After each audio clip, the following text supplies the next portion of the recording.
a igreja perdeu em primeira instância a sua ação, porque ela usa patrimônio alugado.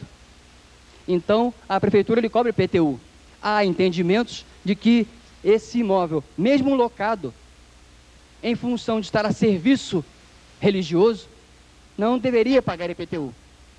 Perderam em primeira instância, ganharam no Tribunal de Justiça, o fisco municipal recorreu, e o STJ, através de sua excelência ministra baiana, conterrânea, doutora Cacau de Brito, Eliana Calmon, baixou o braço, irmãos, e disse que a igreja tem sim que pagar IPTU. E aí digo para irmãos que isso vale para eles como para todos nós. Eu estou torcendo, irmãos, que os nossos colegas que defendem a instituição da Universal do Reino de Deus, que funciona no estilo de bispado, ou seja, na autonomia local, a direção é centralizada, recorram ao Supremo Tribunal Federal. Porque se isso transita no STJ, a tendência é que se crie jurisprudência.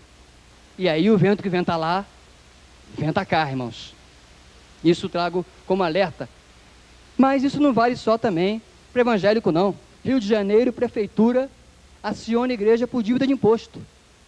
Irmãos. Igreja Católica Apostólica Romana, sendo processada para pagar o seu IPTU. E o interessante é que o advogado dela, ninguém mais, ninguém menos do que o desembargador, que foi presidente do nosso Tribunal do Rio de Janeiro. E no argumento final dele ele diz, se nós tivermos que pagar, todas as igrejas, sinagogas e evangélicos também terão que pagar. Eu achei interessante a estratégia usada. Não é que a Constituição diz que não tem que pagar. E não é só a igreja evangélica, é a igreja de qualquer culto. Partidos políticos também não pagam o imposto, apesar de alguns receberem 10, 20 e até 30% dos seus filiados, e são obrigados a dar, porque assinaram um estatuto que os obriga a contribuir. E os sindicatos, patronais ou laboral de trabalhadores, são imunes de pagar os seus impostos. Então não é só a igreja, não é benesse fiscal. Não, eu tenho diferenciado bem que benefício é a isenção, a imunidade é constitucional, e a igreja está sendo processada por isso. Ali, irmãos, está uma situação delicadíssima que o jornal O Dia publicou há algum tempo atrás. E aí, senhores contadores, fiquem alertas para essa manchete.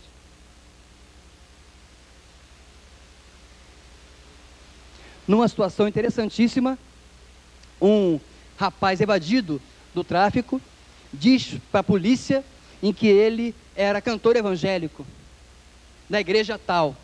E aí nós tivemos uma exposição de um líder nosso do Rio de Janeiro, respeitado e querido, mas que foi obrigado a apresentar os seus livros caixa. E quem foi chamado, senhores? Sua Excelência, o contador. Foi ele que foi chamado para mostrar lá receita e despesa, entrada e saída, lançamento contábil idôneo. E graças a Deus, aquele obreiro pôde provar isso, como não seria diferente, respeitado que é em todo o nosso estado e no nosso Brasil, ele pode provar. Mas eu trago para perceberem como a mídia está trazendo isso. Contabilidade e suspeita. Jonathan Nascimento, isso fica bem lá no escritório, né? Para divulgar. Contabilidade e suspeita. Quem tem assim, vem para cá, que será confiável. E vários irmãos também aqui que são contadores nesse sentido.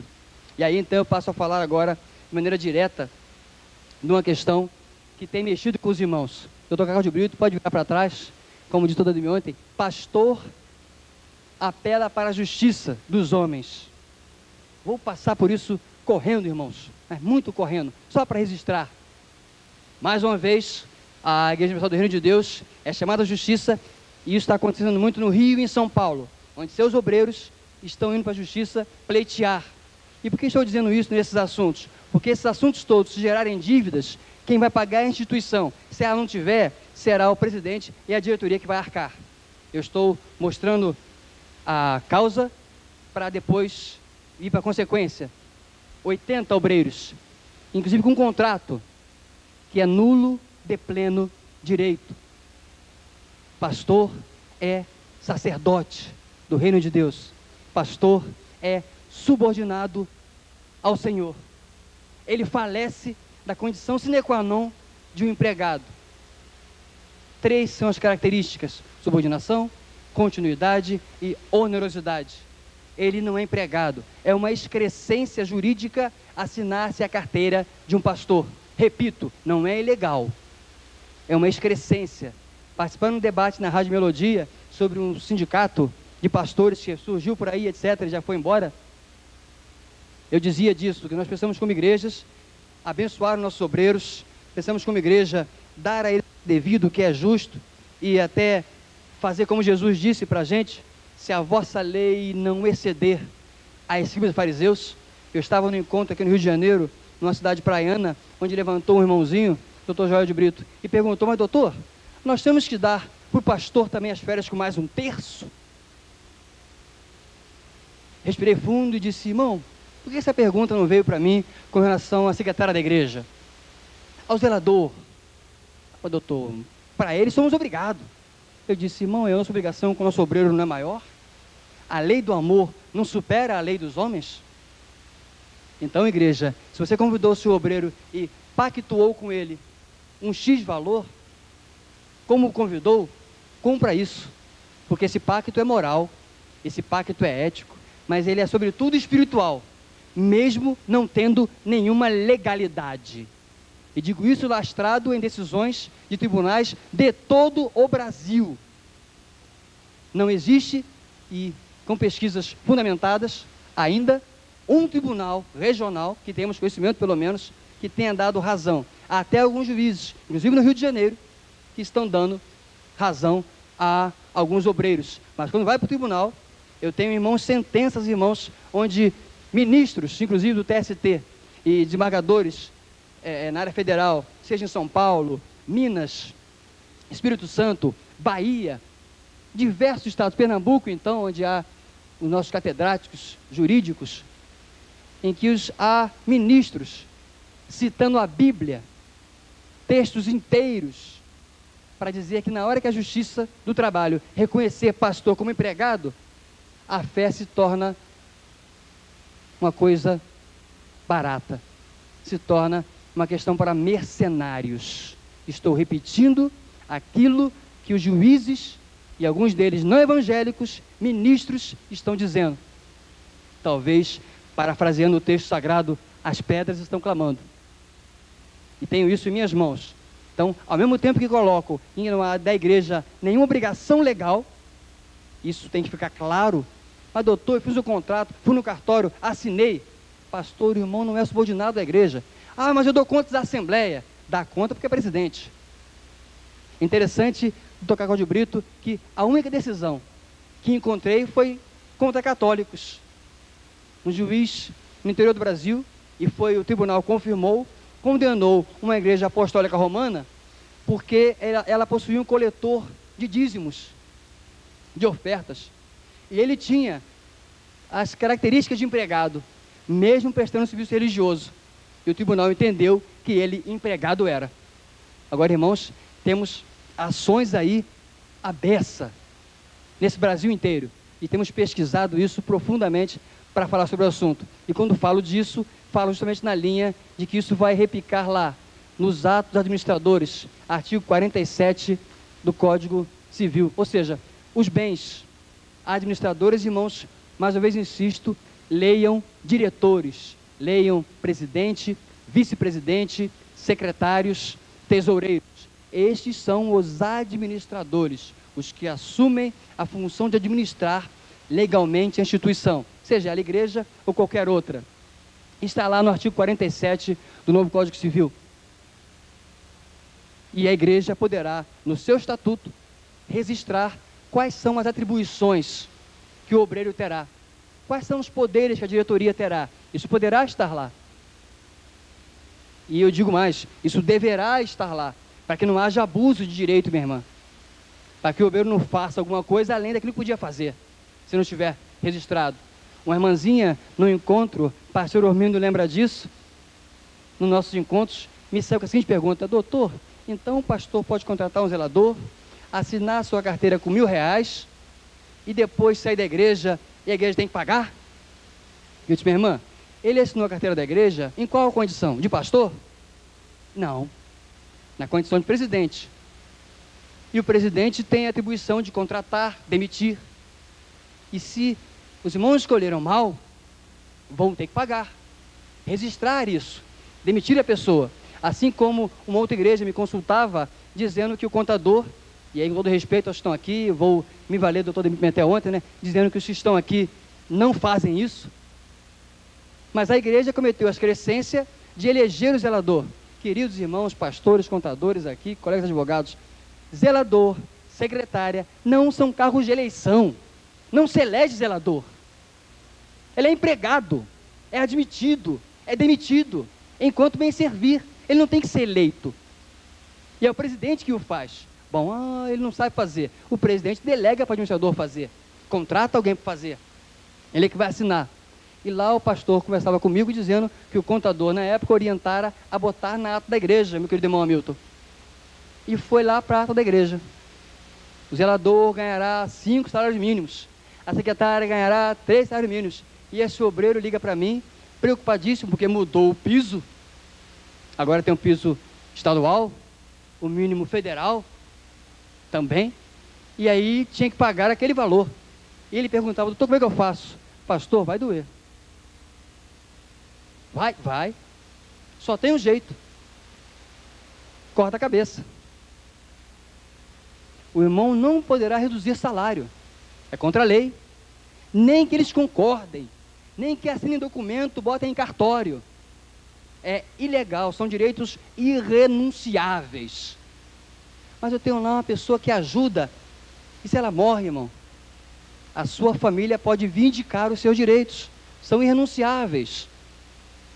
Mas por que então eu sou pastor e botaram na ata lá que eu tenho 10 salários e querem mudar a ata para 5 salários agora e eu não posso fazer nada? Por isso mesmo, porque irmão é pastor. Porque pastor não existe lei. É sacerdote, é subordinado a Deus. Bota o joelho no chão, roga ao Senhor que dobrem o seu sustento ou mostre outra igreja. Ou que dê vergonha na cara para esse povo. Tenho dito isso, irmãos. Tenho dito isso em algumas igrejas, quando tomei conhecimento de uma igreja, do Dr. Cacau de Brito, da nossa região, em que o pastor saiu de férias e chamou a liderança, se reuniu e fizeram uma assembleia, ainda deram ciência a ele que iam reduzir o seu sustento à metade nele de férias, e mandaram para ele ainda um aviso, e ele não veio, sabe o que foi? Eu dizia, pastor, isso não é bíblico. Não é assim que funciona no meio do povo de Deus. Não pode ser assim, irmãos. Do obreiro ter um sustento, ter a sua vida organizada em cima de uma realidade que ele possui, e no dia seguinte fazer, olha pastor, se tivesse oportunidade de Deus, ele vai completar metade, tá? E cortar o meio.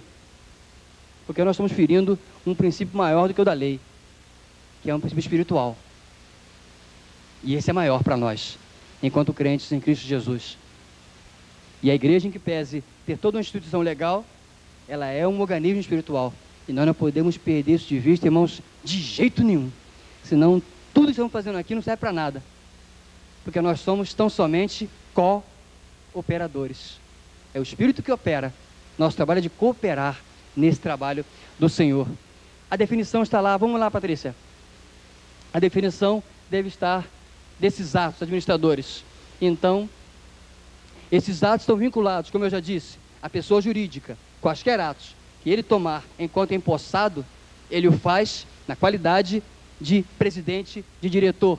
Há consequências, se ele amanhã sair, esses atos são válidos, são lídimos. Há que estar registrado que o exercício de poderes tem que ser limitado. Isso é um assunto para nós meio novo, diferente, irmãos, mas para quem trabalha, contadores aqui, advogados na parte de SAs, sociedades anônimas, isso é tranquilo, ou seja, na questão de que o administrador, ele recebe poderes X, ele pode fazer compras até X valor, ele pode negociar até Y, ele pode comprometer X coisas, ele não pode tudo. Ele tem que consultar a assembleia de sócios, etc. Ele tem que ir aos cotistas, ver as ações. Isso vem para a igreja indiretamente, quando ela pode, se quiser, registrar isso. Ou seja, um exercício limitado de poderes. Tá bom, vocês são diretoria, são presidente, mas só podem assumir dívidas até X valor. Ou como alguns estão fazendo, graças a Deus isso, que é estabelecer orçamentos anuais. E aí, não discutimos mais se vai gastar um real num copo ou no outro. está orçado. Não vai se debater mais se a Xerox custa 10 centavos, 20 centavos. Aquilo está orçado. Foi orçado, a Assembleia votou. O pastor presidente não tem que pedir favor a ninguém para liberar aquela verba. A Assembleia votou, está orçado. Ele tem autorização, limitada pela Assembleia, para usar aquele valor, administrar aquele valor. Isso é uma prática que algumas igrejas estão adotando, e eu louvo a Deus por isso, porque isso facilita. Nós, irmãos, acabamos o tempo de ter Assembleia, como dizia o Obreiros Antigo, né, que começava às 8 da manhã, e ia até às 4 da tarde. E o povo levava o seu farnel para a Assembleia. E lá se contava a vida de todo mundo. Acabamos esse tempo. Tem que ter assembleias, mas elas têm que ser objetivas, têm que ser claras, os assuntos pré-definidos. Se os associados puderem receber antes a pauta, melhor ainda. Meu querido pastor, meu caro presidente, deixa eu lhe dar uma dica importante que eu dei lá em Belfort Roxo, junto com o pastor Cláudio, quando estive no seminário lá que ele dirige. Presidente de instituição, não receba assunto fora de pauta.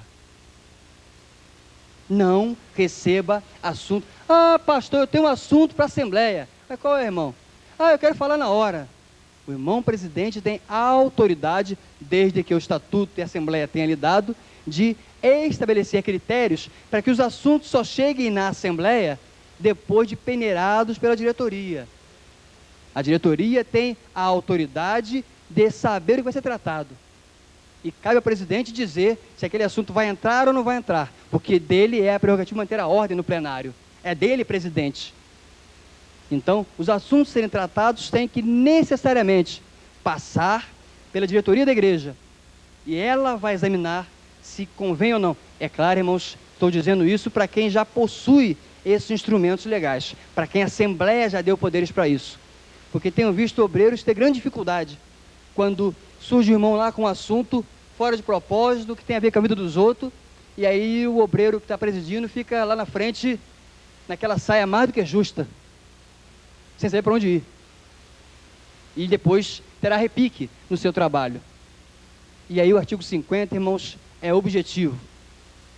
Se houver abuso, se houver desvio de finalidade, se houver confusão patrimonial, a instituição poderá ter a sua pessoa jurídica desconsiderada. Isso já estava no artigo 135 do Código Tributário Nacional, CTN, como já está no artigo 20 do CDC, Código de Defesa do Consumidor.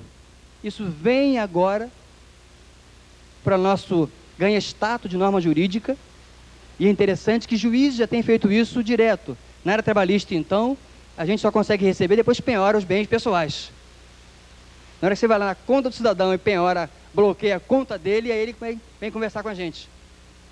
Então, advogados, nós estamos aí dando cambalhota para receber dinheiro de quem não paga. Empresários. Fazendo exatamente isso. Buscando lá quebrar sigilo fiscal. E, irmãos, fiquem atentos. O judiciário está sensibilíssimo a créditos pessoais. Alguns juízes até entendem que um crédito trabalhista se equipara a um crédito alimentar, ou seja, deveria dar cadeia, como dá para aquele que não paga a pensão alimentícia. Ainda não. Há uma discussão grande sobre isso no meio jurídico, etc. A coisa não está ainda firmada, mas alguns sustentam assim, e isso foi desta maneira que começou. Quando se falava, pastor Vitor Hugo, na questão da pessoa, isso era debatido e veio para nós. E aí chegamos então ao código. Primeiro, desvio de finalidade da instituição. Irmãos, eu sou volta e meia questionado, mas doutor, a igreja lá diz que ela faz ação social, fim cultural, educacional, isso não é a sua finalidade? Não, minha irmã. Não, meu irmão. Qual é a missão da igreja? Ela foi para quem instituída? Para fazer ação social? Eu gosto muito de fazer ação social e acho que é fundamental que façamos hoje, mas não foi por isso que ela foi instituída. Para fazer obra educacional, estamos dentro de um colégio excepcional. Lembro que aqui, em 1990, participava de um encontro sobre qualidade total, onde um orador lá de Minas falava sobre qualidade total no ensino, eu aqui participei, e ele disse uma frase que eu guardei, já tem 12 anos essa frase do Dr. Cacau de Brito, quando ele disse: se você continuar fazendo as coisas do jeito que sempre fez, continuará obtendo os mesmos resultados que sempre obteve. Essa frase não é dele com certeza, mas foi dele que eu vi neste local aqui, há 12 anos atrás, e eu guardei para mim. Se você continuar a fazer as coisas do mesmo jeito que sempre fez, continuará obtendo os mesmos resultados que sempre obteve. Aprendi essa frase aqui, nesse espaço que aqui estamos, pude ouvi-la. Confusão patrimonial, porque a igreja tem a finalidade de pregar o evangelho. Essa é a sua finalidade, pregar a Jesus. O restante é acessório. É acessório. O desvio, volta lá um pouquinho, Patrícia. O desvio e a confusão patrimonial. Tive ciência, irmãos, de uma situação interessante ocorrida em nosso país, de um líder religioso, evangélico, em que teve uma situação matrimonial dificultosa e precisou-se resolver sua situação separando de sua esposa. Sua esposa não pensou duas vezes, porque eram casados em comunhão de bens, Dr. Geraldo Brito. E o patrimônio da igreja estava registrado no nome daquele obreiro. A igreja estava registrada no nome daquele obreiro, todo o seu patrimônio. E a sua esposa, inteligentemente que era, e como diz um amigo meu, dizer que mulher inteligente é cacófato, né? É redundância. Foi ao judiciário e conseguiu levar 50% do patrimônio daquela igreja. Fato de uma confusão patrimonial entre o patrimônio pessoal e da instituição. Neste caso, não tinha o que discutir, estava claro. Não importa qual uso que fora dado ao patrimônio, era do casal. Aliás, senhoras, dei uma boa notícia, agora eu vou dar uma ruim. A partir de 11 de janeiro, as senhoras deixam de ser meeiras, né, minha querida esposa? Não é mais sócia. Passa a ter o mesmo direito que os filhos têm. São herdeiros, confere, doutor? Até dia 10 de janeiro, são meeiras. Tem 50% e os filhos outros 20%. Virou dia 11, quando acordar, não é mais meeira também. Passa a ter o mesmo direito que os filhos têm. O Código também foi justo nisso, quando a Constituição Federal em 88 disse que os direitos são iguais. Então todos têm todos os direitos. Vou adiante, Patrícia. Isso acontece como, irmãos? Essa quebra, essa da pessoa jurídica, quando ela é despersonalizada, expressão chata de ser dita, a requerimento do Ministério Público, da parte interessada, de alguém que queira fazê-lo, que tenha direito de fazê-lo. Podemos, Patrícia? Da onde é que surgiu isso, irmãos? Isso a gente vem do anglo-saxões, a Inglaterra e os Estados Unidos já tem isso de longa data. Já no século passado nós temos casos registrados no judiciário norte-americano, em inglês, de situações de empresas onde seus sócios tiveram seus bens penhorados. E lá eles chamam de transparência, teoria da transparência, nos Estados Unidos e América do Norte. Na França e na Itália, países latinos, trabalha-se com isso. Na Itália, engraçado, chama-se de teoria da penetração, na maneira em que o autor da lei dá ao judiciário o poder de adentrar patrimônio adentro, de penetrar no patrimônio pessoal dos sócios. Na Alemanha, de igual maneira. Nós então estamos trazendo isso agora com status legal, antes discutível. Agora, isso, irmãos, fica claro que o judiciário mantém a autonomia da pessoa jurídica. Quando é feito isso, com o presidente ou com a diretoria, não está se intervindo na pessoa jurídica. Ela permanece. Está se tirando essa administração, ou está se trazendo os bens desses administradores para pagar essa administração. Aí sim cabe aquela colocação do juiz nomear um administrador provisório, possivelmente, e pedimos a Deus que seja alguém da mesma profissão de fé daquela instituição. E é interessante de que, neste momento, o juiz então poderá avaliar se realmente aconteceu isso. Agora, irmãos, vamos registrar que isto é exceção. Isso não é a regra. Isto é exceção. Esses casos de desconsiderar a pessoa jurídica, de atingir os seus administradores, só acontece, pastor Jefferson, numa situação de exceção. Isso não é a regra. O juiz não pode fazer isso de qualquer maneira, a qualquer hora. Há que ter provas. Quais são? De que houveram atos ilícitos, abusivos, manifestamente comprovados, provar que a diretoria cometeu esses atos, que esses atos tiveram o intuito de fraudar a lei, de maneira deliberada, quis se descumprir a lei, que esses atos foram abuso de direito, que esses atos foram para lesar direitos de terceiros. Então o Código também se preocupa em caracterizar, minha irmã, não é qualquer coisa. Volto ao adágio que eu disse anteriormente, né? Nullum crime, nulla pena sine lege. Não há crime, desculpe, se é lei anterior que o defina. Continua valendo isso, graças a Deus.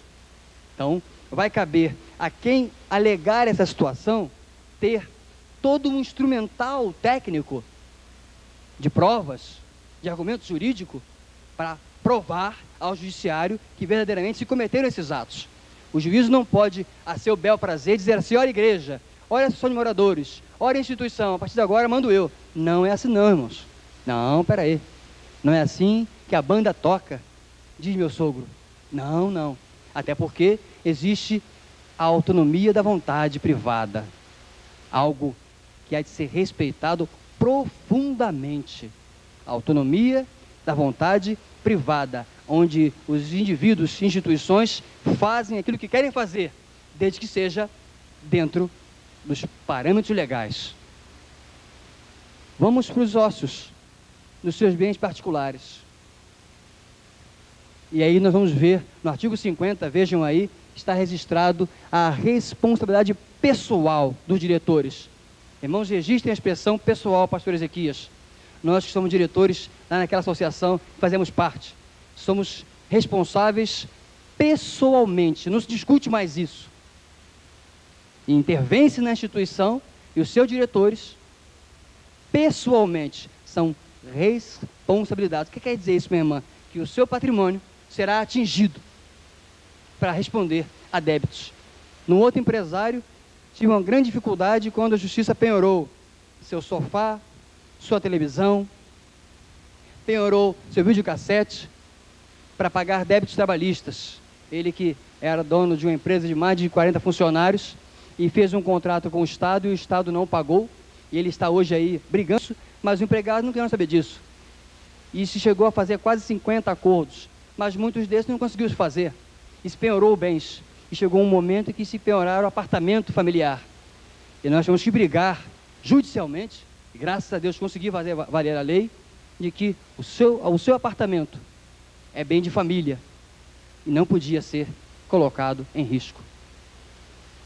Só que só podemos fazer isso porque ficou claramente provado que não houve abuso, não houve fraude e nem ato ilícito. E aí está a pedra de toque, irmãos. Aí está a pedra de toque. Isso é extensão das obrigações patrimoniais. Está lá no artigo 50 do novo Código Civil, essa extensão aos bens. E aí nós temos outra musiquinha bonitinha para aprender. Segura a música um instantinho. Eu queria pedir aos irmãos que recebessem, não sei se a minha equipe está pronta aí. Estou no tempo, doutor. Estou no meu tempo. Está pronta lá a minha equipe? Irmãos, vão receber uma avaliação, eu não sei se tem para todos, mas queria que recebessem. Nós temos feito um trabalho e a ideia é de aperfeiçoamento. A pesquisa a gente vai receber daqui a pouquinho. Pedir ali que se distribua a pesquisa, e o irmão preencha, ainda que rapidamente, quais são as sugestões que o irmão tem, quais são as ideias, quais são temas que acho que devemos tratar nesse tipo de encontro, etc. Ou pedir ali a equipe que distribua a avaliação desse encontro. Isso vai ajudar muito que nós possamos, quando o irmão receber, preencher, dar sugestões. E eu já vou passar a palavra para as perguntas. Eu vou pedir também que os pastores fiquem de pé. A avaliação, por favor. Diga que os irmãos nos ajudem aqui na distribuição. Irmão, não deixe, não sei se é para todos, mas preencha. O irmão, quando preenche, não precisa colocar o nome na avaliação. O irmão está contribuindo para que possamos preparar outros encontros. Eu pedi que os pastores ficassem de pé, por favor. Os pastores. Pode distribuir, por favor. Nós vamos receber os pastores inicialmente, depois eu pedi os advogados, contadores. Isso, essa levantada é oportuna também. Enquanto isso, pode colocar a musiquinha para mim. Doutor Joel, estou no meu tempo, hein? Quando os pastores recebem a nossa avaliação, está sendo distribuída, o irmão vai avaliar todo o nosso trabalho e perceber, dar a sua contribuição. Não carece de colocar o nome, E já já nós vamos para as perguntas. Bota a fitinha, querido CD, da musiquinha Nem Graça Nem Anistia. Queria pedir também à minha equipe que distribuísse os pad mouses. Vou começar pelos pastores também, pelos nossos ungidos. Veja a musiquinha. Para terrorismo, para tráfico de adolescentes, tranquilismo. Cada dia aumenta mais o envolvimento pessoal.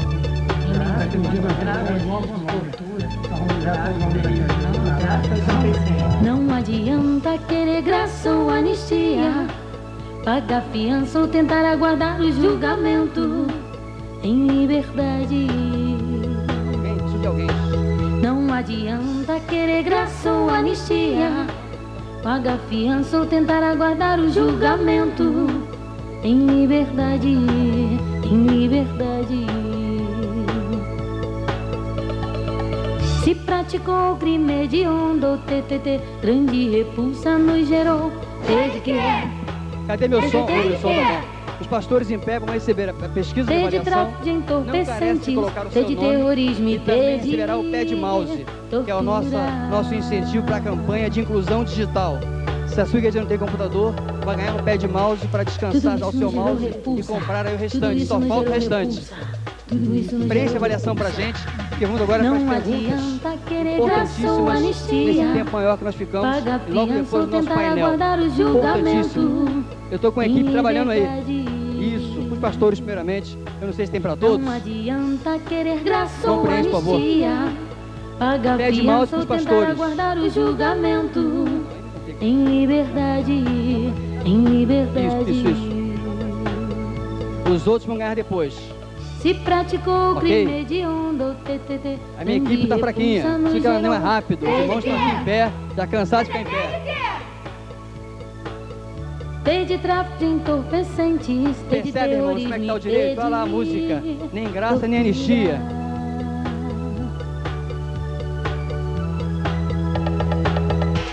Tudo isso nos gerou repulsa. Os irmãos terão Crime tempo de preencher a pesquisa terrorismo, Isso nos gerou quando nós começarmos o painel.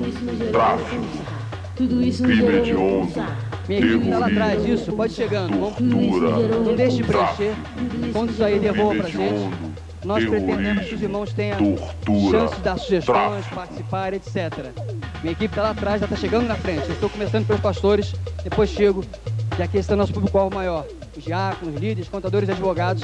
E estamos aí contribuindo na campanha que o irmão informatize sua igreja. Que o irmão faça um esforço, compre o equipamento, até porque, numa questão dessa, anote um site aí. O irmão tem o www.câmara.gov.br.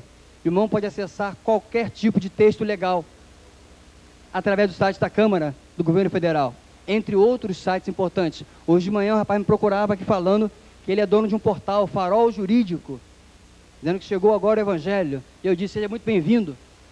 É esse Evangelho que vai aí ganhando, irmãos. E tudo isso tem a única pretensão de que o irmão possa propagar esse Evangelho. É essa a pretensão. Todo trabalho nosso de orientação jurídica tem lá fora, querido, lá na portaria. O doutor Joel recebe. Obrigado, doutor Joel.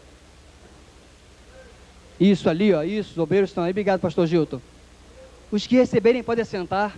Eu passo a palavra nesse intervalo para o doutor Joel, para ele, num tempo oportuno, graças a Deus, conduzir as perguntas e depois eu quero dar o encerramento. Os irmãos que têm perguntas poderão vir trazendo aqui para mim, enquanto é feita a pesquisa que o Dr. Gilberto está preconizando entre vocês.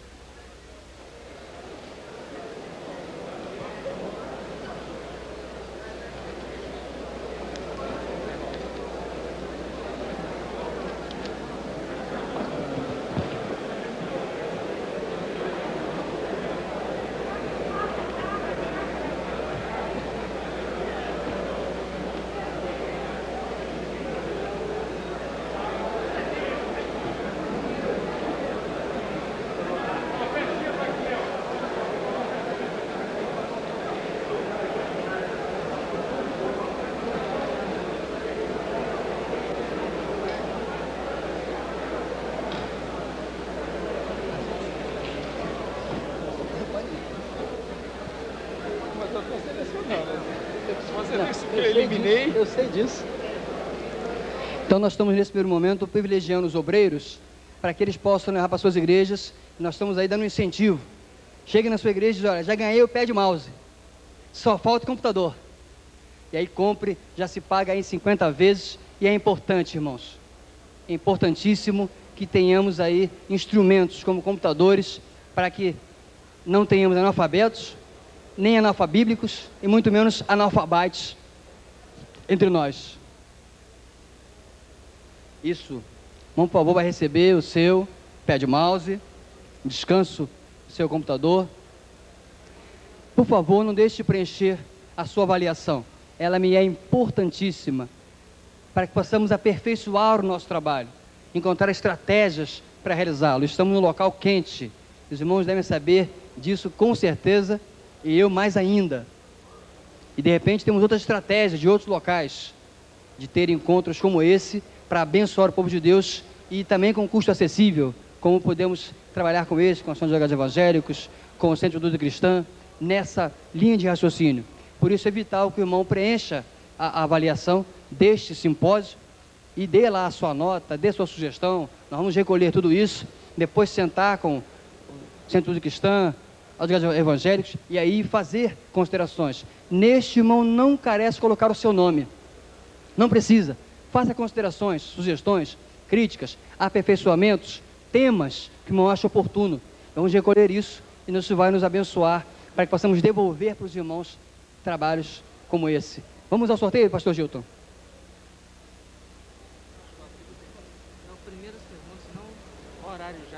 Não vamos fazer, que está muito tumultuado. Vamos fazer o sorteio dos livros agora, enquanto vocês estão ainda recebendo os papéis. Gilton, o número.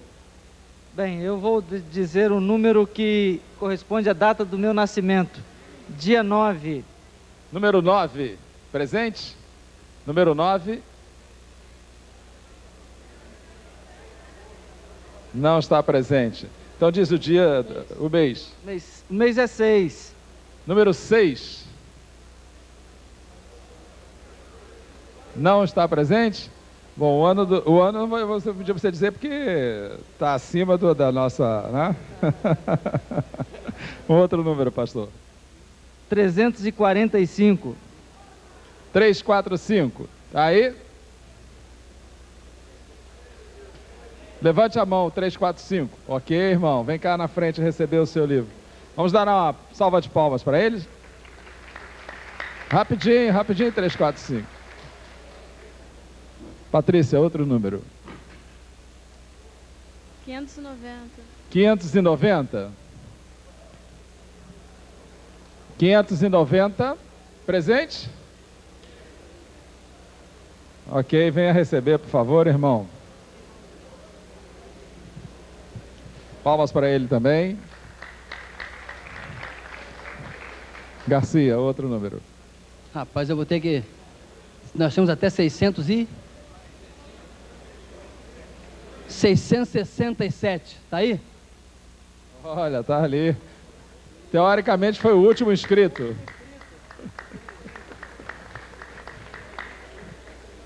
Ninguém, acho que... aqui, dá para ele aí, 667. 276. 276. Presente ou não?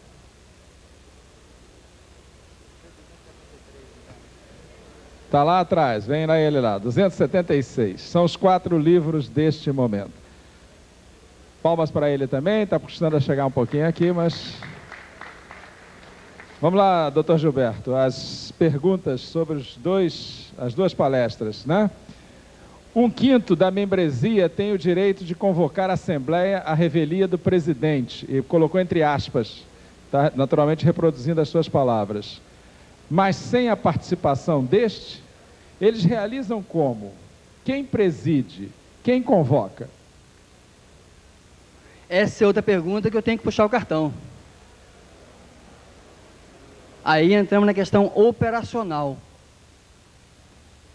A lei coloca que 1/5 terá a autoridade de convocá-la. A assembleia é instalada,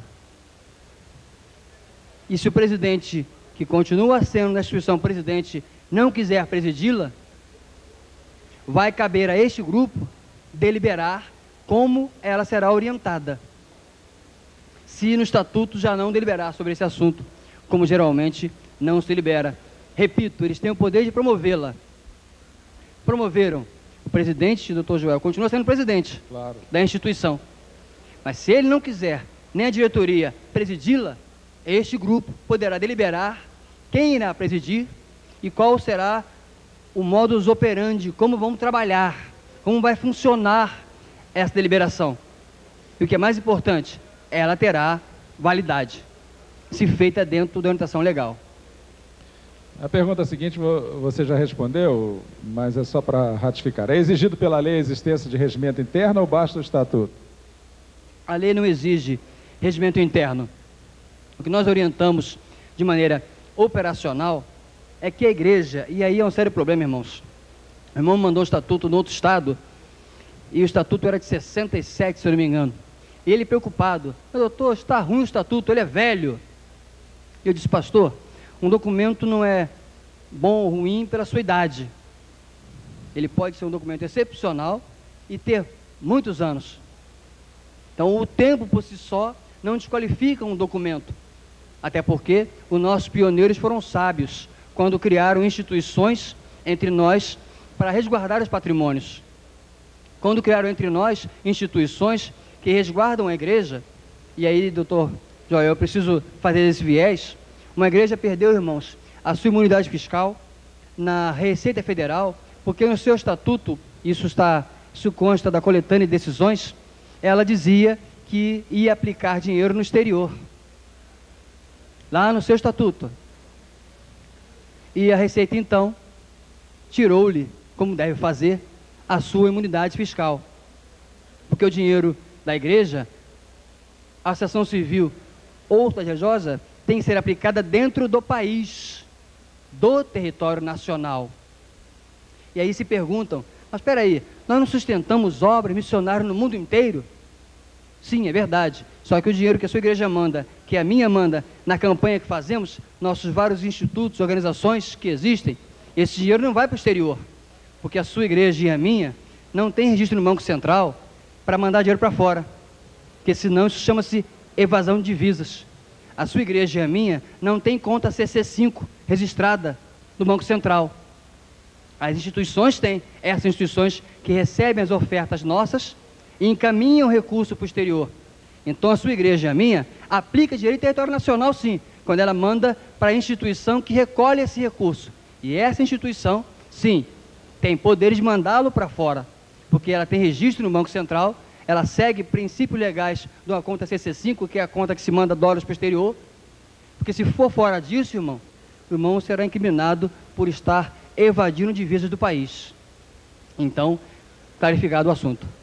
Muito interessante a pergunta seguinte, prestem atenção.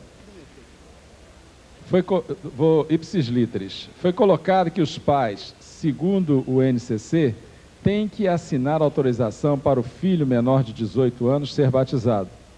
Pergunta-se, pelo fato dos pais levarem seus filhos desde o nascimento, apresentando-os no templo à época do batismo, já não terá gerado uma presunção legal diante da lei? Como fica a Igreja Católica que batiza a criança logo após o seu nascimento? Essa é capciosa. E aí não dá para universitário, não dá para as cartas, tem que ir para a roleta russa, lá da Record, senão o fundo abre. Vamos lá. Irmãos, estão me provocando e aí, pastor Gilton, tem que ser um seminário só para isso. Direito canônico, irmãos, é algo interessantíssimo. Fiz questão de fazer um curso na área de especialização, na Faculdade Cândido Mendes, para poder entender N questões que nós temos, perguntamos e fazemos, e não entendemos. Por que, como dizia de manhã, João Paulo II, Sr. Carol Wojtyla é chefe de Estado? Por que os bispos da diocese que funcionam são diplomatas? Isso está no código, irmãos, que é isso aqui. Vale a pena comprá-lo. Vale a pena comprá-lo. É isso aqui, o código canônico. Deixa essa grossura aqui. Ali prevê todas as questões eclesiásticas Eu dava entrevista para um jornal e perguntavam, isso que o senhor fala de direito eclesiástico? Eu disse, não, eu não falo direito canônico. Eu conheço direito canônico. O que eu falo é direito civil aplicado à igreja. A Igreja Católica Apostólica Romana possui um cânon e ela é uma espécie de holding com um único cânon para o mundo inteiro. Todas as suas filiais funcionam naquela orientação. O que um padre faz na sua paróquia está subordinado àquilo que lá na sua diocese o bispo diz, que está subordinado ao arcebispo, que está subordinado ao cardeal, que está subordinado ao cardeal primaz, que se reporta ao bispo da Congregação dos Santos, são os títulos que eles recebem, que se reporta ao Papa, que é chefe religioso, mas também chefe de Estado. Então não dá para querer fazer comparações com a estrutura que nós possuímos com a Igreja Católica Apostólica Romana. E podemos fazer um encontro só sobre isso, porque tem um material muito, mas interessantíssimo. Até porque, entre nós, isso não se aplica, porque eles têm um só e todas elas em todo o mundo o seguem. Aqueles que não querem segui-lo criaram outras. Igreja Católica Brasileira, Igreja Católica Afro, são outros tipos de igrejas, mas que não seguem o direito canônico de Roma. E aí quando um pai leva o filho à igreja e o batiza, o consulente, como o doutor Joel está dizendo, já respondeu, há tão somente uma presunção, nada mais do que isso. E presunção, irmão, é igual o sermão pregado sem conteúdo bíblico, né, pastor Cláudio? É palha. Presunção, botou fogo embaixo e pega, é palha. Os pais, porque eram religiosos, apresentaram seu filho. E alguém quer dizer que esse filho, com 20 anos de idade, hoje, vai garantir a sua religião? Isso, irmãos, é fora de propósito. Por isso, o consulente foi muito feliz. Ele colocou que pode gerar, se muito isso, numa visão extravagante, uma simples e mera presunção. E nem é legal, presunção é espiritual, o qual não trará para essa criança nenhum tipo de conotação, pastor Gilton, ilustre pastor, jurídica, tão somente eclesiástica espiritual. Olha, meu filho, gostaríamos muito se eu fosse dessa igreja, quando fosse maior de idade, e ponto final. Não há nenhum compromisso legal. Essa presunção do Dr. Joel é tão somente espiritual. Eu vou puxar duas perguntas, porque elas se relacionam, e até porque, pelo que está me chegando às mãos, eu estou percebendo alguma confusão por parte de muitos. Me ajude. Estamos com o tempo tranquilo. Em relação à questão da figura do pastor, e eu não vou fazer nenhum comentário, vou deixar que o doutor Gilberto faça. Se eu não responder tudo, por favor, me ajude. Explicar a respeito da autonomia dos pastores. E o segundo momento é, o ministro de música, não sendo pastor, pode ser considerado como ministro de confissão religiosa? Esta, inclusive, agora o comentário é meu, é a nomenclatura que adota a Previdência Social, ministro de confissão religiosa. Bom, doutor Joel, eu vou ter que abrir uma exceção, e exceção a gente abre uma vez só, e por isso é exceção. A exceção, diz a lógica, confirma a regra. Este não é um assunto que tratamos neste evento. Eu coloquei as questões legais de instituições, e justamente para poder falar depois dos bens. Quando eu falo da condenação da igreja, na área trabalhista, na sua condenação fiscal, eu estou lá na frente me referindo que ela poderá trazer isso para a sua diretoria e ela será responsabilizada, desde que haja fraude, haja decisão ilícita, haja ideia de lesar terceiros, ou seja viciada essa decisão. Mas abro exceção, porque isso são 3 palestras onde eu abordo o irmão nesse folhetinho azul que recebeu, já deve ter visto, onde eu abordo primeiro a questão do ministro de confissão religiosa e a questão da sua legalidade, entre aspas, em solo brasileiro. Segundo, falo justamente sobre a questão dos outros ministérios, e aí abordando a questão técnica. Quando ele pergunta de autonomia, eu quero entender que a autonomia é a questão do INSS. Vou caminhar para esse lado. Alguém disse para os irmãos, e até alguns contadores, gente muito boa, nenhum dos que estão aqui, parafraseando o desembargador ontem, disseram que o pastor era autônomo.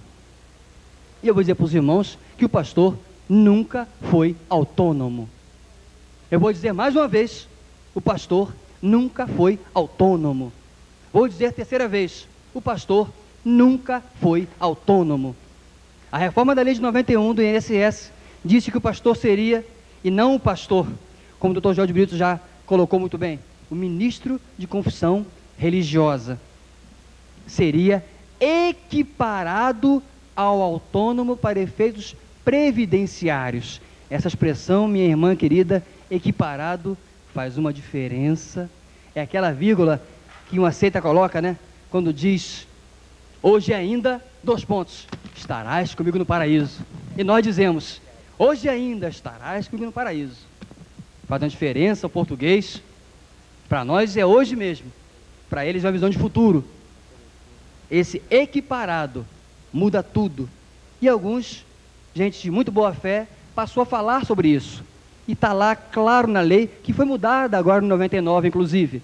Então o pastor nunca foi autônomo e não é autônomo. Ele era equiparado ao autônomo até 99. Em 99, ele passou a ser considerado contribuinte individual. Autônomo sou eu, profissional liberal, que recolho mensalmente meu INSS, obrigação minha de fazê-lo. O pastor, tal qual vários outros profissionais, são contribuintes. Ele opta individual, ele vai lá, faz sua inscrição, recolhe o seu INSS e depois terá o privilégio. E já, doutor Joel, que me provocaram, pastores queridos, amados irmãos, pastores, missionários, quando saírem da igreja, peça a ata do tempo que esteve lá. Leve consigo a cópia da ata da sua posse, da ata da sua saída. Guarde esses documentos. Isto são documentos legais que a Previdência Social aceita e requer quando o irmão vai lá contar o seu tempo. Porque a questão do INSS público, a previdência é pública, não é só recolher. Eu, advogado, tenho que ir lá no cartório pedir certidões dos processos em que eu atuo e, se for o caso, declarações de clientes que eu atendi para comprovar que eu não só tinha carteira da ordem. Tem muita gente que tem carteira da ordem, é bacharel em direito. Até paga anuidade, mas não é advogado. É bacharel em direito. Bacharel é uma coisa, advogado é outra. Advogado é quem advoga, quem exercita, quem lida com o direito no dia a dia. Esse é advogado. E esse eu rendo o meu doutor com satisfação. Nessa perspectiva. Mesma coisa ao pastor. Aquele que não está lá exercendo o ministério. Ele tem que ter meios legais de provar, de alguma maneira, depois para o INSS, que ele exerceu o ministério. Então vai uma dica importante. Pegue a ata da sua posse, a ata da sua saída, o seu registro, uma declaração da igreja e guarde com o irmão. Assim como uma empresa fale e fecha e desaparece, o irmão também não consegue isso depois. A ata da sua ordenação, os documentos dos conselhos, onde o seu nome está escrito, guarde com o irmão isso, tire cópias, autentique, para quando contar o seu tempo, puder chegar lá e fazer, não como autônomo, doutor Joel, mas sim como contribuinte individual, que recolheu esse período, e aí passa a ter os direitos que a lei concede. E eu tenho, doutor Joel, se me permite completar a pergunta, orientado às igrejas, aqui elas não são obrigadas a fazer isso. Assim como meu cliente não é obrigado a recolher meu INSS, quem recolhe sou eu. Mas ela tem obrigação moral, digo eu, de recolher o INSS do seu obreiro. Porque se esse obreiro falece, sofre um acidente ou coisa parecida, o INSS tem um seguro. E que não seja uma maravilha, mas é alguma coisa e a família não fica desamparada para enterrar aquela pessoa, para receber o benefício, que se não tiver nada disso, irmãos, não recebe nada. Estou até orientando, doutor Cacau, alguns líderes que façam para os seus pastores previdência privada. Estamos na Meritiense, o pastor Ezequiel está ali, sugerindo às igrejas, orientando as igrejas, que procurem instituições idôneas, e sugiram aos seus pastores, aos seus diáconos, ministros, que façam previdência privada. O real nos deu essa possibilidade, do obreiro dar R$50, a igreja R$50, e o obreiro poder, depois de tantos anos, receber lá um valor. Irmãos, tenho visto obreiros que deram a sua vida pela causa, a sua vida pelo ministério, e depois se viram numa situação delicadíssima, onde não tinham, literalmente, irmãos, estou falando de gente de renome, como nós dizemos por aqui, de medalhões, que num tempo da vida orientavam e mandavam. Virou o seu tempo, nem casa para morar não tinham. E se não for a misericórdia do Senhor e a sua graça, ficariam sem ter onde morar. E já com provéquio dos 70 a 80 anos de idade. Irmãos, esse tempo passou. É tempo dessa geração atentar para isso, ir às igrejas, e as igrejas estarem atentas com diáconos, diaconisas.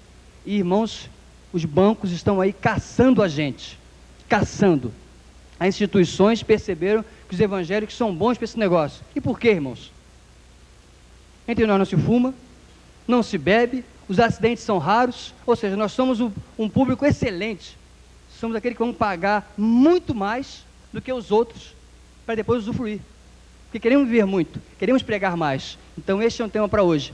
Tudo isso que eu disse, doutor Joel, se aplica para o ministro de evangelização, o ministro de música, todos aqueles que foram chamados pela igreja, comissionados pela igreja para atuar na função ministerial. O que disse para o pastor se aplica também a ele. Eu me permiti essa digressão em termo aqui, porque percebi que muitas perguntas, doutor Gilberto, giravam em torno deste tema. Vamos voltar aos nossos temas, então. Ao fazermos a revisão estatutária, como aplicar o item 2 do artigo 46?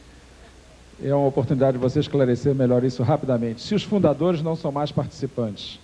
Item 2 do artigo 46 diz: o registro declarará o nome e a individualização dos fundadores ou instituidores e dos diretores.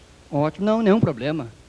Estejam vivos ou não, estejam na instituição ou não, eles foram fundadores, permanecerão na história como fundadores, e na reforma do estatuto não vai se reformar a fundação da instituição, vai se reformar os seus atos constitutivos, vai se adequar ao seu tempo.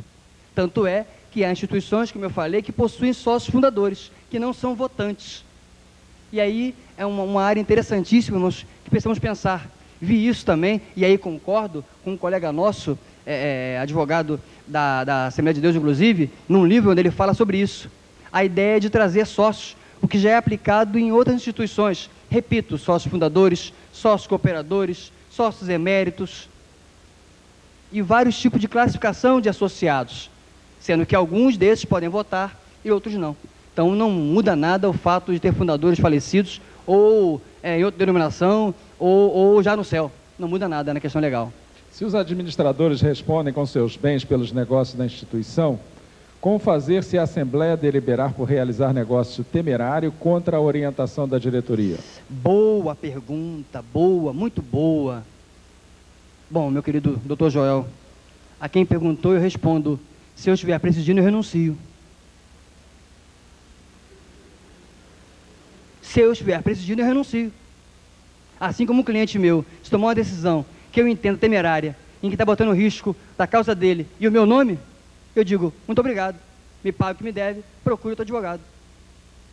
Mas doutor, irmãos, como eu já disse aqui no início, eu tenho uma carteira vermelha, pago com ela minhas contas, preciso dela. O irmão tem um nome de obreiro para zelar, tem uma família para sustentar. Se a igreja toma uma decisão e ela é ilegal, contra a lei, ou a associação, ou a convenção que não preside, o irmão está colocando em risco não só o seu nome, como o seu patrimônio pessoal. Eu, se estivesse na sua posição, diria: eu renuncio, mantido esta decisão. Direito que o irmão tem. Agora, se arcar com o custo, é o irmão que vai responder por ela. Não adianta se eximir dela depois. Dizer: eu falei que não era favorável a isso. O irmão é presidente. Ao presidente não é dado a atribuição de se eximir das decisões que a instituição toma e que o irmão vai gerenciar, naturalmente. Eu repito então que, se for eu estivesse naquela posição, sem pensar duas vezes, eu diria: muito obrigado, como diz Vinícius de Moraes, dizia, né? Foi bom enquanto durou. Tem outras implicações aí, né, doutor Gilberto? Com certeza. Eu sussurrava algumas aqui ao pastor Gil. Não é oportuno entrar nelas agora. O artigo 50 do NCC e o 990 do INCC impõem responsabilidade patrimonial aos sócios da pessoa jurídica. E, ao que parece, inclui-se nessa categoria os membros associados da igreja, não se limitando aos diretores. Pode esclarecer? É a última pergunta que eu lhe lanço. Ótimo, ótimo. Falamos sobre isso mesmo rapidamente. Quando eu coloquei, irmãos, e a lei coloca isso, o irmão citou a lei, em que essa responsabilidade ela atinge primeiro aos administradores. Para eles é que vai toda... E nisso o novo código é excepcional, irmãos. Ele transfere para quem está à frente, para quem quer ter o título de presidente. Opa, teve um espirro aí. Vice-presidente, secretário-tesoureiro, são títulos, descargos. Quem quer ter o benefício, terá o ônus. Aqueles que são associados só serão atingidos, e aí eu tenho claridade quanto a isso, na questão específica da pessoa jurídica de fato. Quando eu já disse de manhã, o novo código não previu, e nós estamos interpretando por analogia, ouvindo outros colegas, que poderá ser colocada a questão da sociedade não personificada, prevista no artigo 986 a 990. Mas estamos trabalhando, e repito, mandei sugestões para o relator do novo código, já que há uma pretensão, irmãos, de se mudar o novo código. Muito grande. Irmãos que estão aqui de São Paulo sabem disso. O doutor Ademir ontem colocou sobre isso muito claramente. Faço parte do grupo que entende que ele não é perfeito, mas que é excepcional. Há muitas cabeças coroadas que não querem perder a chance de poder dizer que conhece o código de cor. Ouvi um colega, com todo o respeito que tenho a ele, dar uma palestra, ele dizia, mudou o código para quê? Eu não tive tempo de ler o outro ainda. E eu só não refutei porque o pastor Vanderlei não era elegante fazê-lo naquele ambiente. Não era elegante fazê-lo daquela maneira. Ainda ontem, o jornal Valor Econômico, do qual eu sou assinante, trazia na sua capa, deputado federal Luiz Ferreira Filho retirou o seu projeto. Havia um projeto colocado semana retrasada, para que o código só entrasse em vigor em 2004. E só em 2005 houvesse a prorrogação. Irmãos, está se tentando muito isso. Tecnicamente falando, não há mais espaço para isso. O Congresso, com medidas provisórias, atravancando lá o seu trabalho, as MPs, e está se negociando para limpar a pauta para o novo presidente, não terá tempo disso. Só se o Executivo fizer alguma mágica e aí baixar algum tipo de normatização, o que é fora de propósito, porque pode acontecer de um MP, mas aí será um imbróglio jurídico, se permitam a expressão. Vai ser um negócio interessantíssimo, que é bom que não aconteça, porque não existe essa possibilidade legal, técnica, de essa alteração na vacatio legis, permita uma expressão técnica, na vacância da lei, porque o código tecnicamente já está para nós vigindo. Ele já foi publicado no dia 11 de janeiro deste ano, para toda a sociedade civil. Ele entra em vigor em 1º de janeiro. Poderia vir uma lei prorrogando a sua vigência, prorrogando artigos, mas pasmem, irmãos, nós temos hoje cerca de 13 a 15% de projetos de lei alterando o novo código, especialmente, profundamente, diretamente e tão somente na parte de direito empresarial. O resto é perfume, é confete. A parte de empresa é que realmente está trazendo consequências tais essa que eu disse aqui, a diretores de empresa, administradores de empresa que estão dormindo muito mal acomodados, na perspectiva de no dia 11 de janeiro terem que responder, como brincou ontem o desembargador, né? Com outro desembargador, o Dr. Gerson Arraes, quando dizia da possibilidade dos bens pessoais serem atingidos. Então, está havendo aí um chacoalhar muito grande e, digo eu, graças a Deus, não há mais tempo legal para isso. Os irmãos terem ideia, eu tenho acompanhado isso em diversos fóruns e não há mais chance disso acontecer, tecnicamente falando.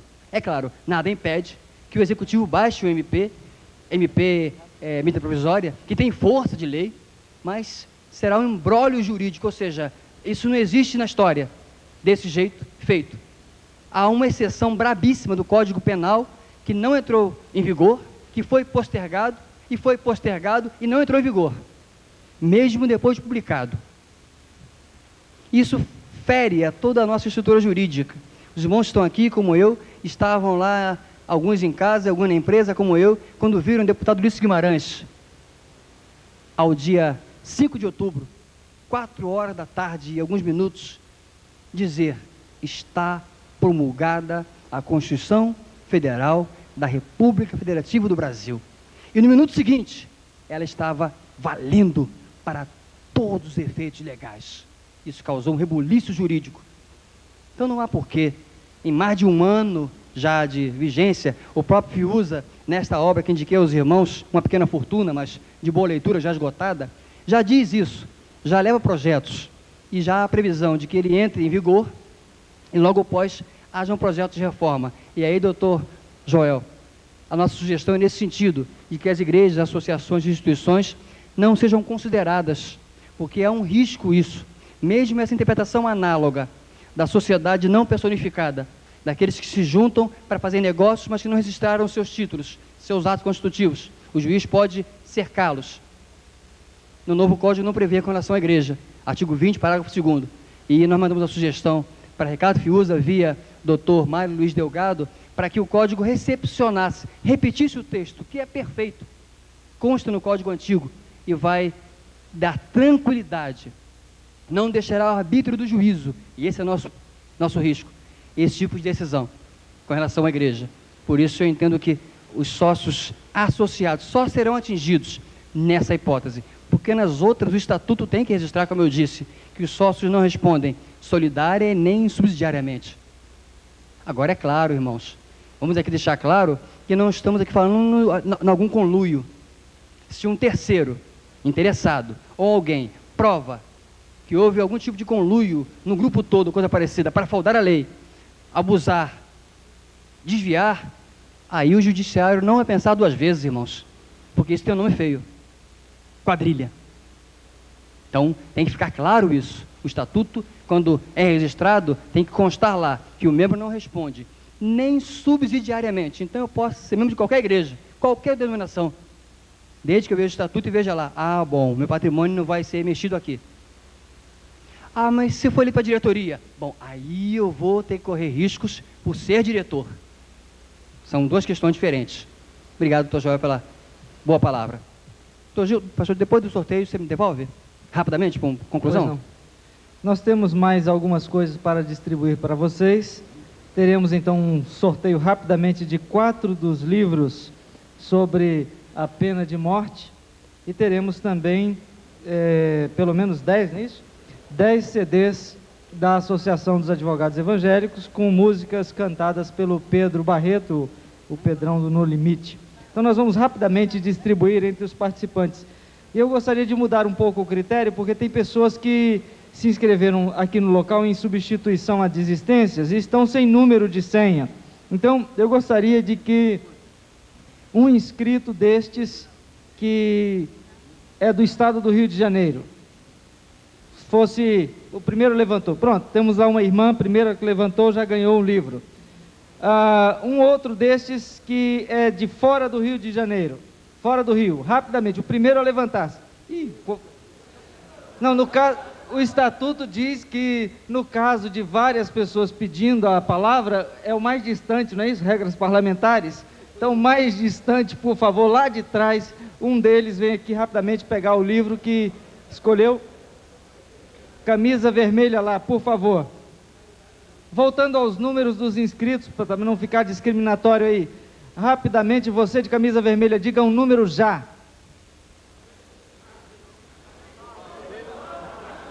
Oi? Mas você tem número?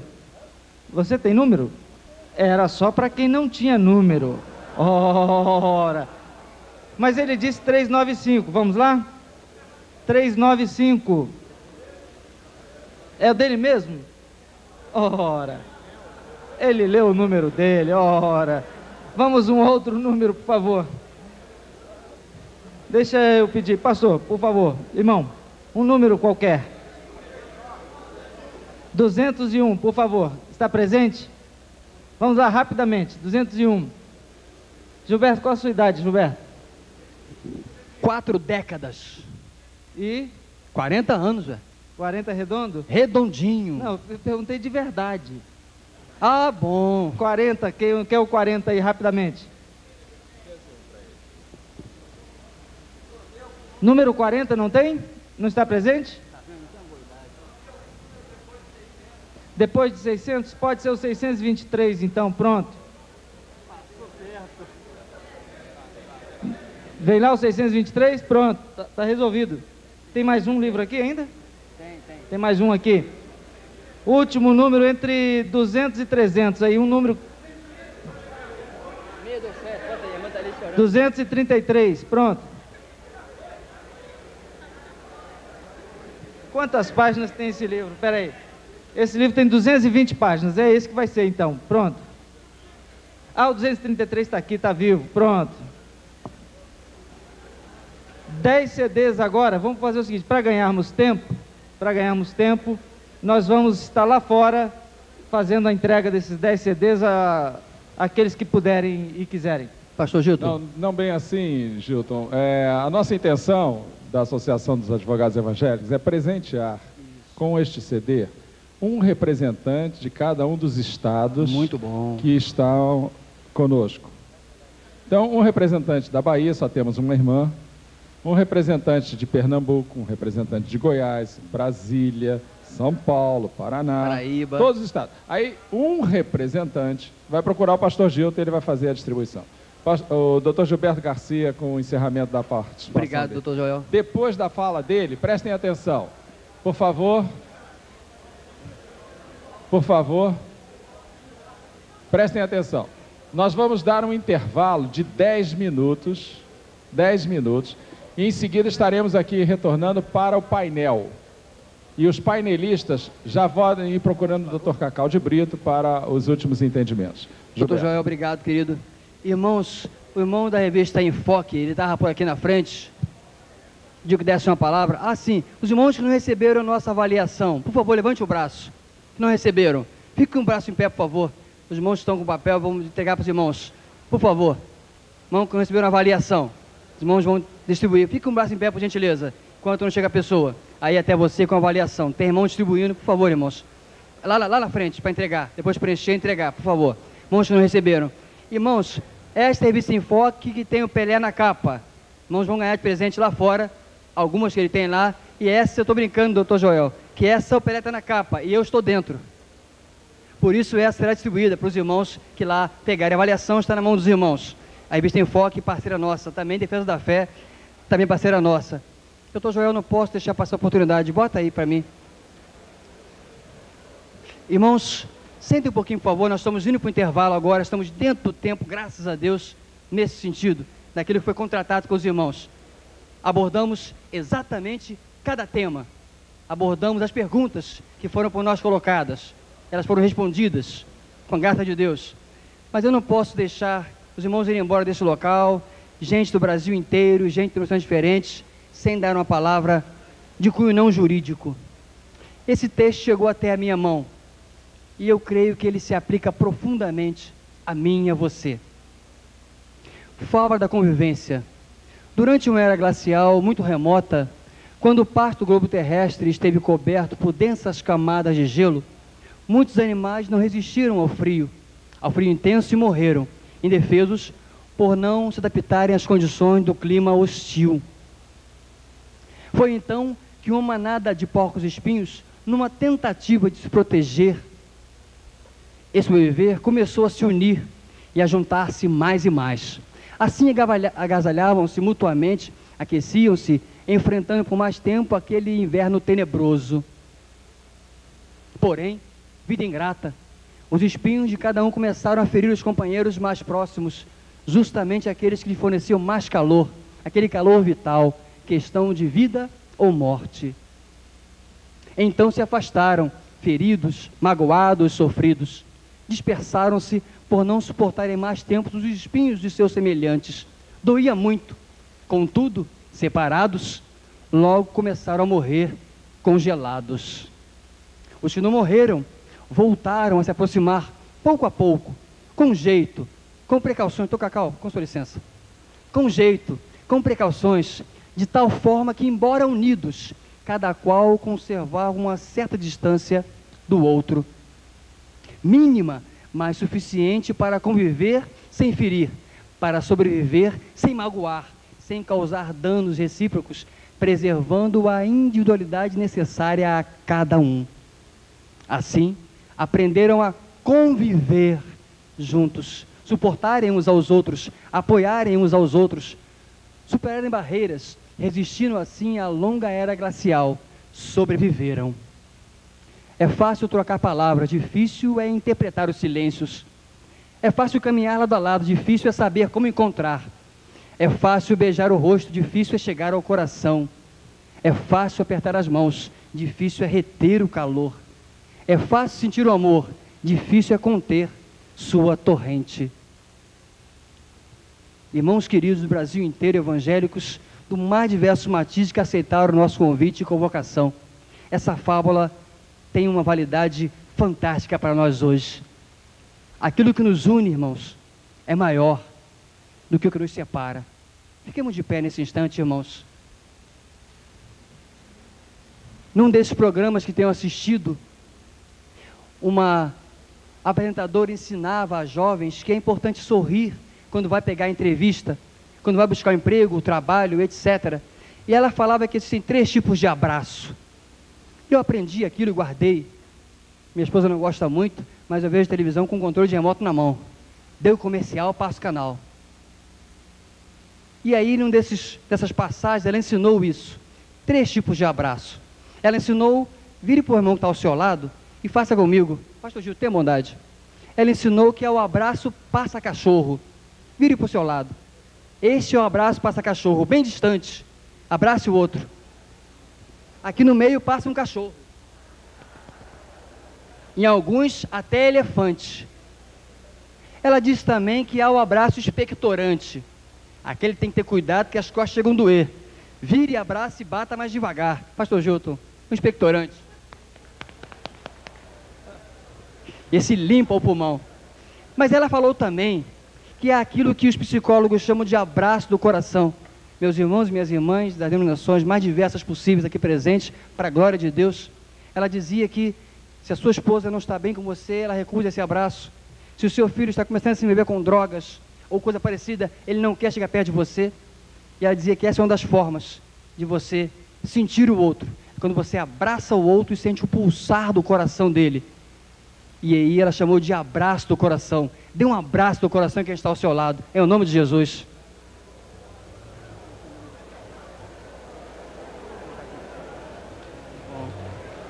Agora demos a salva de palmas à associação, ao Dr. Cacau, ao pastor Gilton, a todos os irmãos que estão conosco nesta tarde. Doutor Joel, é o intervalo? Intervalo, 5 minutos. Irmão, não saia daqui sem pegar o nome, quem está ao seu lado, o endereço. Algumas pessoas pediram que nós pudéssemos disponibilizar o nosso CD. O irmão que tiver interesse no CD e tivermos quantidade, podemos fazê-lo. Deixe o seu nome lá no nosso quiosque, o seu telefone, o seu e-mail, e faremos contato com o irmão. E aí podemos enviar o CD para o irmão, num custo que lá será dito para o irmão. Porque alguns perguntaram a gente, além da fita que já está à disposição dos irmãos. Foi muito bom estar aqui com os irmãos. Dr. Cacau, parabéns.